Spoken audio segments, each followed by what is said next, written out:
এই নীলমাধব নীলমাধব হচ্ছে জগন্নাথ দেবের আদি রূপ। এই নীলমাধবটা কি কোনো বিগ্রহ ছিল? শুধু ওখানে লেখা রয়েছে যা যা লক্ষণ আছে, নীলাশ্ম বর্ণ, নীলেন্দ্র মণির মূর্তেস্তু, এইসব শব্দ স্কন্দ পুরাণে আছে। স্টোন হয়তো ছিল না, কিন্তু সেটা ঠিক কি, সেটা যেটাকে মাসির বাড়ি বলা হয়, সেটা কিন্তু আসলে জগন্নাথ দেবের জন্মস্থলী। ওইখানে জগন্নাথ দেবের জন্ম। তিনি জন্মস্থলীতে ফেরেন। পুরীর পরে যদি দ্বিতীয় কোনো শ্রীক্ষেত্র থাকে, সেই তকমা কিন্তু মাহেশের পাওয়া উচিত। শ্রী চৈতন্যদেব তিনি পুরী গেলেন, তিনি জগন্নাথ দেবকে দেখলেন। জগন্নাথ দেবকে দেখলেন শ্রীকৃষ্ণ হিসেবে, ব্রজেন্দ্র নন্দন হিসেবে, এবং তিনি বললেন যে জগন্নাথই হচ্ছেন কৃষ্ণ।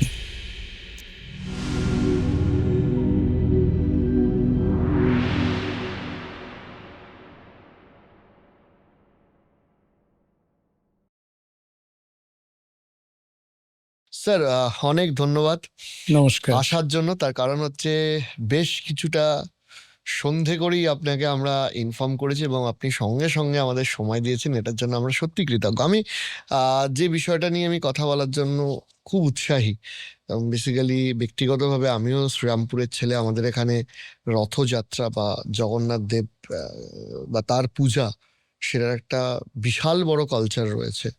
এবং after Puri, one of the biggest Rathyatra festival যদি হয়, সেটা শ্রীরামপুরে তার একটা অংশ। তো যাই হোক স্যার, আমি শুরু এটা দিয়েই করতে চাইছি যে এই যে জগন্নাথ দেবের পূজা, এটা যে এই এত বড় ব্যাপ্তি, তার তো একটা মূল বা প্রধান কেন্দ্র হচ্ছে পুরী, বা পুরীকে কেন্দ্র করে আরো গোটা দেশ জুড়ে ছড়িয়েছে। এইটা সূচনাটা কবে থেকে হলো, এবং তারও আগে ইতিহাস ঘাটলে কবে থেকে ভারতবর্ষের বুকে বা এই সনাতন ধর্মে জগন্নাথ দেবের পূজা শুরু হয়েছে?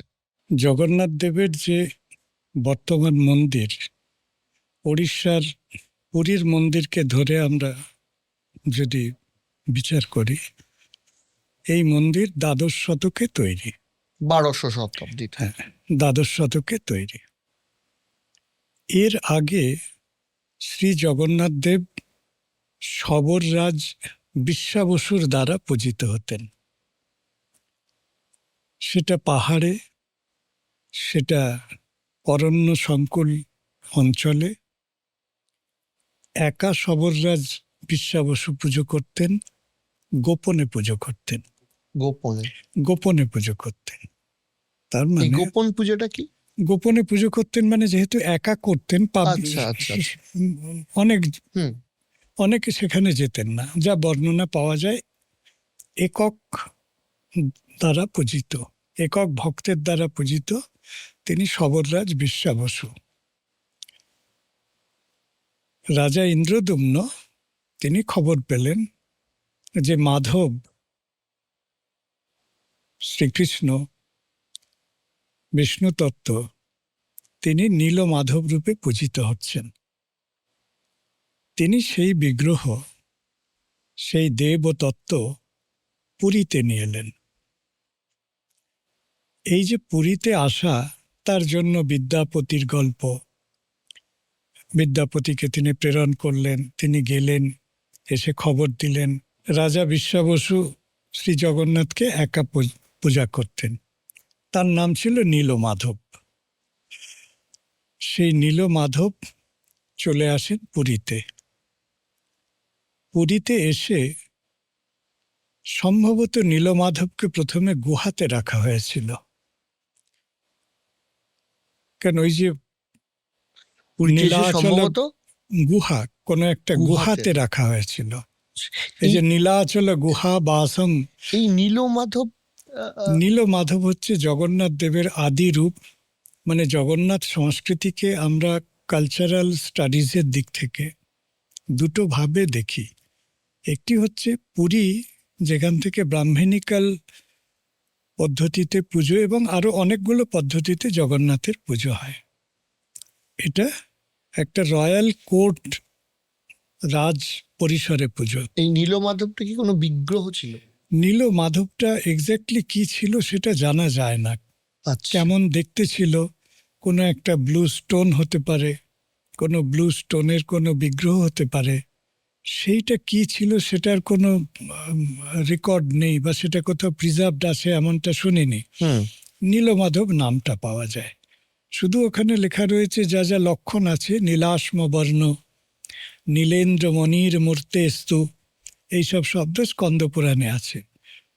যেহেতু নীলেন্দ্র মণির মূর্তেস্তু, মূর্তি শব্দটা রয়েছে, সুতরাং একটা কোনো ফর্ম তো নিশ্চয়ই ছিল।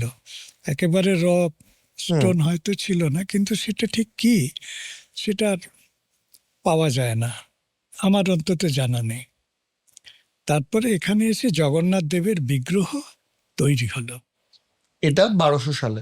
হ্যাঁ, জগন্নাথ দেবের বিগ্রহ তৈরি হলো, যার জন্য সেই দারু ভেসে আসা সমুদ্রে, দারু ভেসে এলো, সেই দারু তক্ষণ করে জগন্নাথ দেবের বিগ্রহ তৈরি হলো অর্থাৎ 12th সেঞ্চুরি আমরা থেকে। আজকে যে মন্দিরটি দেখতে পাই এটা 12th সেঞ্চুরির মন্দির।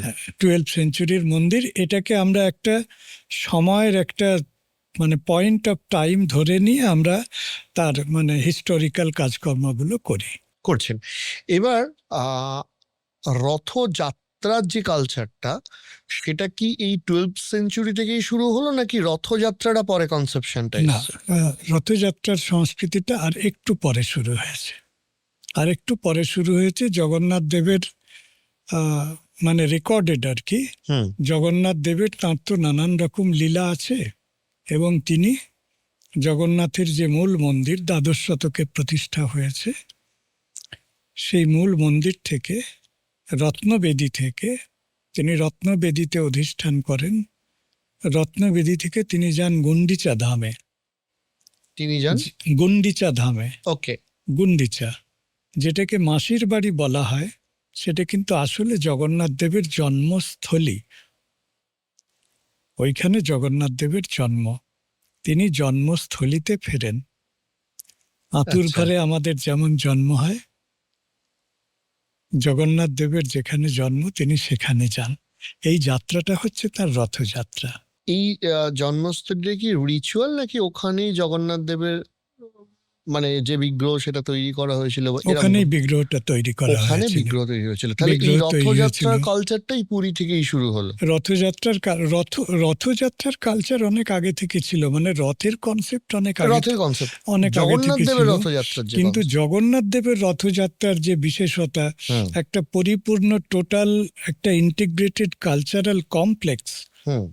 একটা পরিপূর্ণ সংস্কৃতি মণ্ডল হিসেবে জগন্নাথের যে রথযাত্রা, সেইটা আমরা দেখি। তার রথযাত্রা শুরু হয় স্নানযাত্রা থেকে, মানে রথের প্রস্তুতি শুরু হয়ে গেল। তাহলে প্রায় 800 850 বছর, 800 না 1000 বছরের কাছাকাছি কালচারটা। এবার আমি সেইখান থেকে আসছি মানে যে recorded culture, recorded recorded culture তার কালচার। আগে। এবার জগন্নাথ দেব তিনি বিশ্বের যেহেতু জগন্নাথ, হুম।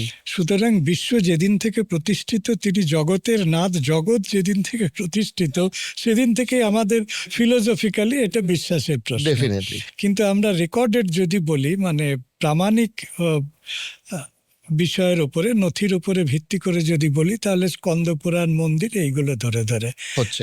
বাকি এবার স্যার এই যে জগন্নাথ দেবের রথযাত্রার যে কালচার, সেটা দেখা যাচ্ছে পুরী থেকে আস্তে আস্তে, পুরী কেন্দ্রিকতা থেকে আস্তে আস্তে উড়িষ্যা এবং বিশেষ করে বাংলাতে এর একটা বড় প্রভাব দেখা যাচ্ছে। আহ, আমি শ্রীরামপুরের ছেলে, শুরুতেই যেটা বললাম যে মাহেশ একটা বড় রথযাত্রার একটা অংশ, মানে বড় উৎসবের অংশ, প্রায় 630 বছরের রথযাত্রার উৎসব।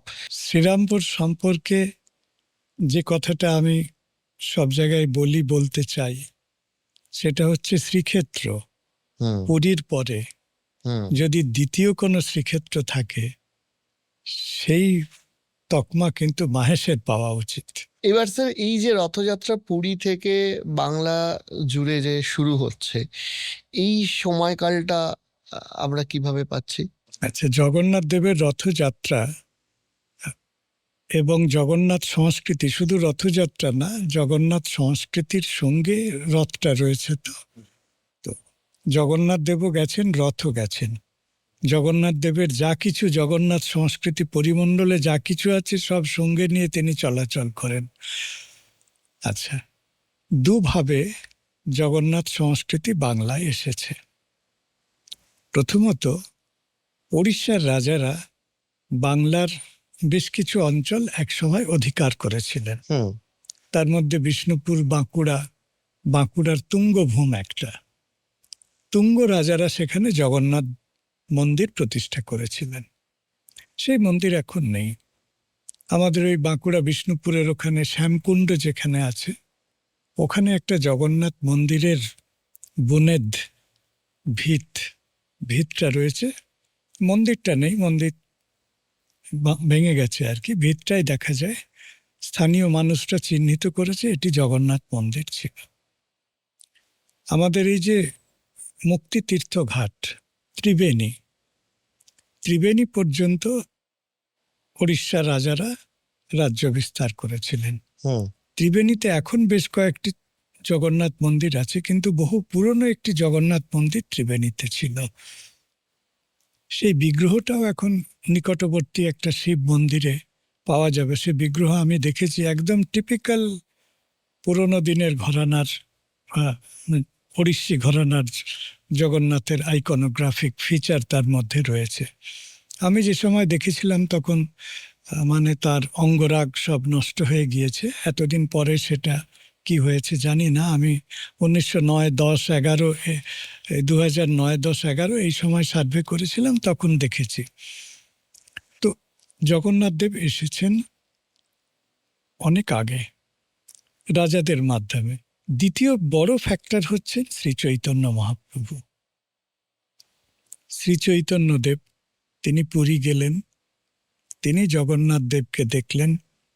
জগন্নাথ দেবকে দেখলেন শ্রীকৃষ্ণ হিসেবে, ব্রজেন্দ্র নন্দন হিসেবে, এবং তিনি বললেন যে জগন্নাথই হচ্ছেন কৃষ্ণ। আমরা গৌড়ীয় কৃষ্ণ ভক্ত যারা, তারা প্রাণ দিয়ে জগন্নাথকে গ্রহণ করলাম। চৈতন্যদেব যদি না থাকতেন এই ঘটনা এত তাড়াতাড়ি ঘটত না। হুম এবং এই যে রথের সামনে আপনারা কৃষ্ণদাস কবিরাজের চৈতন্য চরিতামৃত, মধ্যলীলা 13-14 এই চ্যাপ্টারগুলো যদি আমরা পড়ি, তাহলে দেখব যে চৈতন্যদেব এবং রথযাত্রার একটা বর্ণনা আছে। হুম রথের সামনে তার কীর্তনের বর্ণনা, এবং রথ যখন চলা বন্ধ হয়ে গেল তখন তিনি নিজের মাথা দিয়ে রথকে ঠেললেন, সেই বর্ণনা। এই দুটো ঘটনা গোটা ভারতবর্ষকে প্রভাবিত করেছিল। উদ্দণ্ড কীর্তন, হরিনাম সংকীর্তন, 14 মাদল নিয়ে, ফুল গৌড়ীয় টিম নিয়ে বাংলার।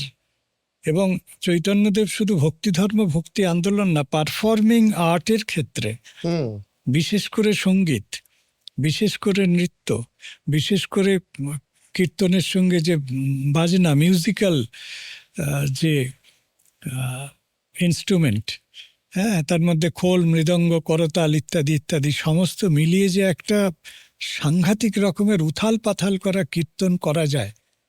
এবং তার মধ্যে গোটা ভক্তরা দেখছেন যে একজন দীর্ঘাঙ্গী সন্ন্যাসী, তিনি এরকম মানে এরকম ভাবে বিভোর হয়ে নৃত্য করছেন।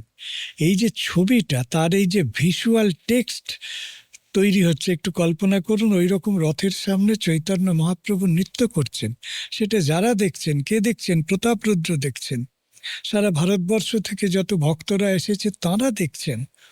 প্রতাপরুদ্র মানে রাজা তৎকালীন রাজা। রাজা রাজা প্রতাপরুদ্র দেখছেন। তিনি বিস্মিত হয়ে দেখছেন যে ভাবে এরকম বিভোর হওয়া যায়। এইটা মানুষ যারা প্রত্যক্ষদর্শী তাদের মধ্যে প্রভাব বিস্তার করেছিল। তারা যখন ফিরে গেলেন, এই চৈতন্য মহাপ্রভু এবং জগন্নাথকে যেন চেতনায় এক করে ফিরে গেলেন, যে জগন্নাথ দেখতে গিয়ে চৈতন্যকে দেখলাম, এই রকম অবস্থা। তারা কিন্তু সব জায়গায় গিয়ে নিজেদের জায়গায় এই ঘটনাগুলি বলেছিল। এবং পুরীর থেকে রথের পরে, আপনারা জানেন, রথযাত্রার পরে পরে চৈতন্যদেব বাংলায় তার পূর্ববঙ্গ বিজয় যাত্রা হয়েছিল, তিনি যখন ফিরে এলেন তখন জগন্নাথ ভাবনার একটা ঢেউ গোটা গৌড়ীয় বৈষ্ণবদের মধ্যে চলছে। শুধু এই না, চৈতন্যদেব ওড়িশা বাংলার মানুষের কাছে সচল জগন্নাথ। হুম। তিনি আলাদা কেউ নন, দারু ব্রহ্ম আর ইনি গোরা ব্রহ্ম, আলাদা কেউ নন, একই জগন্নাথের দুই রূপ।